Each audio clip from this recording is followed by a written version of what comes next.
Morning goods mga master. May bago tayong setup, Kapong 702 Generation 4.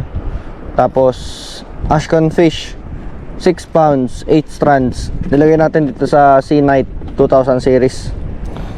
Try natin kung okay to. Gago, may naiwan pang ano. Ay hindi, ano lang, naiwan. Uy, galing mo kumain, hindi mo pinawasan yung pain. Luog. Kakaw mo ha, dapat pala hindi mo nabibigyan. Pamili na isa. Yun! Yun! Dali din, wag mo nang bigyan matay. Sayang na sigarilyo. Good size. Uy! Magkasunod lagi tayo magka-uli ah. Good size na grouper mga master. Let's go. Let's go. Cast ulit mga master.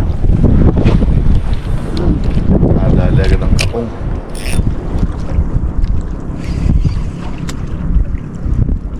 Pinapakain mo, kaya nagtatambakan yun. Dali ulit mga master. Fish on. Sabi naman si Watay. Sunod-sunod. May kapatid tayo niya, magkatapat tayo. Kinalagay mo yun?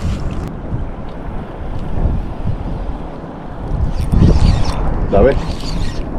Fish on. Gusto na naman si Watay.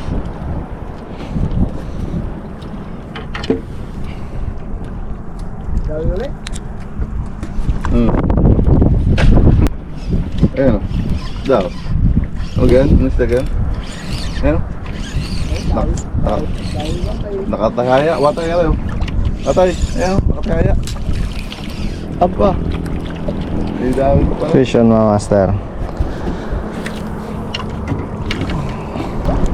Ayan, ganyan lang.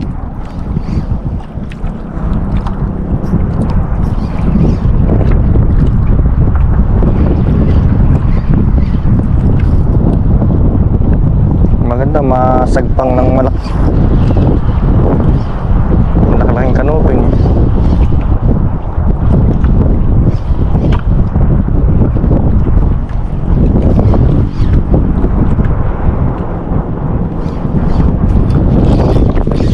Fish on mga master. Fish on naman. Sunod-sunod. Grabe. Harvest ang kapong. Rubis.